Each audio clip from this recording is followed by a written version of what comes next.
राज्य सरकारने घेतलेले महत्त्वपूर्ण निर्णय जनतेपर्यंत पोहोचवावे यासाठी महायुती शासनाने लाभार्थी सन्मान यात्रेचे आयोजन संपूर्ण महाराष्ट्रात केले।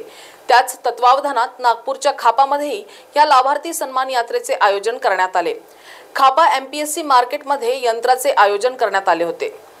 मुख्यमंत्री लाडकी बहीण योजना, जलयुक्त शिवार योजना, नदी जोडो योजना, युवा प्रशिक्षण योजना आणि सौर ऊर्जा योजना सारखे महत्त्वपूर्ण निर्णय महायुती शासनाने घेतले असून जनतेला या योजनेबद्दल माहिती व्हावी यासाठी लाभार्थी सन्मान योजनेचे आयोजन महाराष्ट्रभर करण्यात आले। या उपक्रमात महायुती सरकारने घेतलेले लोकाभिमुख निर्णय जनतेपर्यंत पोहोचवावे तसेच जनतेचे मनोरंजन व्हावे यासाठी विविध खेळांचे आयोजनही करण्यात आले। खापा जनतेने या उपक्रमाचा भरपूर आनंद घेतला। सोबतच शासनाद्वारे राबविण्यात येणाऱ्या योजनांमध्ये रजिस्ट्रेशन सुद्धा केलं। मेरा नाम बंडू बालाजी चौड़े। ये मेला लगा है यहाँ पे।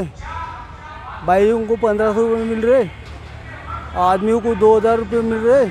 हाँ तो सर, मेरा नाम राहुल सेठ है, मैं आया हूँ सावनेर से। तो अच्छा लगा ये देख के कि मतलब सरकार एक नया काम कर रही है कि भाई लोगों को जागरूक कर रही है ना, क्या क्या स्कीम से। नहीं तो नॉर्मली पता चल नहीं पाता है ना, उसको पता चलता है, कुछ को नहीं पता चलता है। जैसे हमको भी आके पता चला कि लाडली भाऊ योजना भी आने वाली है ना, तो अच्छा लगा कि ये प्रयत्न किया है और ओवरऑल अच्छा लगा।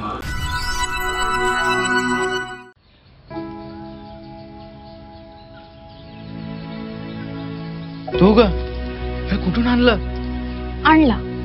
साडी पण? वाह, छान दिसते की।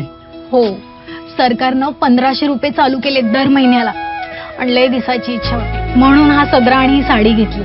आणि पुढच्या महिन्यात परत पैसे आले ना, मग छोटीला फ्रॉक आणि आपल्या कपिलेला माळा घेणार आहे। बरं, राज्यातील भगिनींच्या सन्मानार्थ महाराष्ट्र शासनाची मुख्यमंत्री माझी लाडकी बहीण योजना महाराष्ट्रातील प्रत्येक पात्र महिलेच्या बँक खात्यात दर महिना 1500 रुपये जमा होणार।